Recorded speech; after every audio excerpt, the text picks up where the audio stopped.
Doctor Sameer Singh को आमंत्रित करता हूं, बीजेपी के प्रवक्ता हैं। डॉक्टर समीर, शुक्रिया आपका। तो एक स्टेटमेंट ने इतना राजनीतिक वितंडा खड़ा कर दिया, क्या ये मुनासिब नहीं है कि आपकी पार्टी इस पर क्षमा मांगते हुए प्रायश्चित करके अपने बयान वापस ले ले? जैसे हमें तो इस बात की हंसी आती है कि विपक्ष के जो ढोंग है, जो झूठ है, उसमें आप भी उसको एक कदम आगे बढ़ा रहे हैं।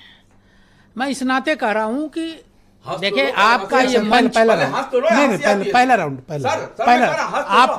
आप मैं आपसे निवेदन कर, आप पहला राउंड है, आप जानते हो, डिसिप्लिन, अनुशासन से कम एक ही डिबेट होती है, अनुशासन, इसकी मर्यादा बनाई रखी जाए। सर प्लीज नहीं, बिल्कुल खान साहब, मैं आपसे निवेदन करता हूं, निवेदन स्वीकार। जैसे मैं इस नाते कहा हूं कि देखिए माननीय अमित शाह जी के उस भाषण की चर्चा हो रही है। देखिए विपक्ष को लोकसभा के चुनाव में संविधान के नाम पर लोगों को बरगलाने का एक अच्छा अवसर मिले था, जिसका लाभ उनको प्राप्त हुआ, जिसका परिणाम रहा कि उन्होंने अमित शाह जी के भाषण को कट पेस्ट करके चलाया। लोकसभा के अंदर जिस दिन उन्होंने भाषण दिया उस दिन कुछ नहीं हुआ, दूसरे दिन उनके भाषण को सुन के कट पेस्ट करके चलाया। अमित शाह जी ने जो बात कही वो 100% सही कही, उससे किसी को भी ना इत्तेफाकी नहीं होगी, किसी को भी, देश के किसी भी व्यक्ति को। अमित शाह जी ने जो बातें कही, अमित शाह जी ने देश की आजादी से लेके आज तक, जिसको अभी खान साहब कह रहे थे कि कांग्रेस ने अंबेडकर जी को हराने का काम किया, अगर मंडल जी नहीं होते तो हमें लगता है कि अंबेडकर जी संविधान सभा में भी नहीं जाते, लोकसभा में भी नहीं जाते, और कांग्रेस ने प्रत्याशी लड़के हराया। यह पुराने दिनों की बात खान साहब ने याद दिलाई, मैंने नहीं याद दिलाई। मैं तो आपको सिर्फ इतना याद दिलाना चाहता हूं, भारत रत्न की बात कही, बीपी सिंह की बात कही। बीपी सिंह की जो सरकार थी वो गैर कांग्रेसवाद की सरकार थी। उस गैर कांग्रेसवाद की सरकार में सब लोग शामिल थे, और ऐसे कई देश के अवसर आए हैं कि कांग्रेस के भ्रष्टाचार, अत्याचार, अन्याय के खिलाफ अंबेडकर जी ने भी लड़ाई लड़ी और देश के तमाम महापुरुषों ने लड़ाई लड़ी।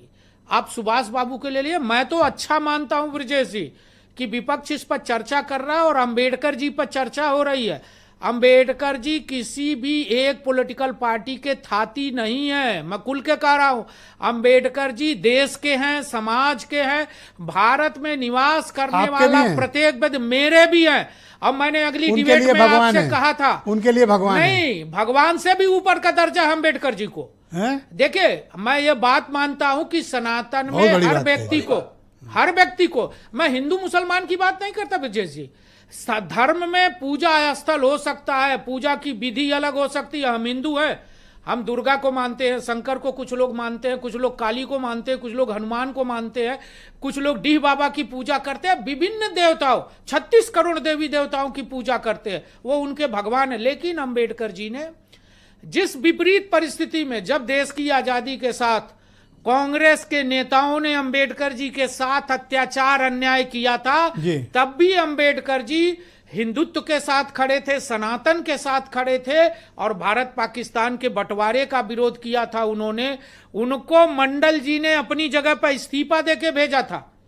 अंबेडकर जी का सम्मान मंडल जी ने किया था, और बाकी लोगों ने किया था। आपको पता है ब्रजेश जी, 30 सेकंड में लूं। मायावती जी का आंदोलन बिल्कुल पता है हमको, सारे आंदोलन पता है। काफी दबाव है आपके ऊपर? नहीं, कोई दबाव नहीं है ब्रजेश जी, मायावती जी का कोई दबाव नहीं है। अंबेडकर जी सर्व समाज के हैं, और अंबेडकर जी को जितना हमने अंगीकार किया है, माननीय मोदी जी ने अंगीकार किया है, जितना माननीय योगी जी, अमित शाह जी ने अंगीकार किया, आज तक देश में किसी पॉलिटिकल पार्टी और किसी नेता ने नहीं किया। बिल्कुल नहीं किया, बहन जी ने भी नहीं किया, प्लीज, बहन जी भी नहीं किया। मैं इस नाते कह रहा हूं ब्रजेश जी कि माननीय मोदी जी 14 में प्रधानमंत्री बने, और जब हम सरकार में नहीं थे तो भी बीपी सिंह की सरकार ने भारत रत्न दिया, भारतीय जनता पार्टी का योगदान था। Sir thank you sir. 14 में 30 सेकंड में अपनी बात खत्म करूंगा। 5 मिनट 14 में पंच तीर्थों का विकास मोदी जी ने किया, उनके जन्मदिन पर छुट्टी की घोषणा मोदी जी ने की, स्मारक दिल्ली में मोदी जी ने बनाया। मैं 50 काम गिना सकता हूं। थैंक यू सर, बहुत शुक्रिया आपका, धन्यवाद। जो जीवन का मिशन था गरीब कल्याण, उस गरीब कल्याण को किसी ने पूरा किया तो मोदी और अमित शाह की सरकार ने पूरा किया, भारतीय जनता पार्टी की सरकार ने किया, और किसी ने नहीं किया। Thank you sir.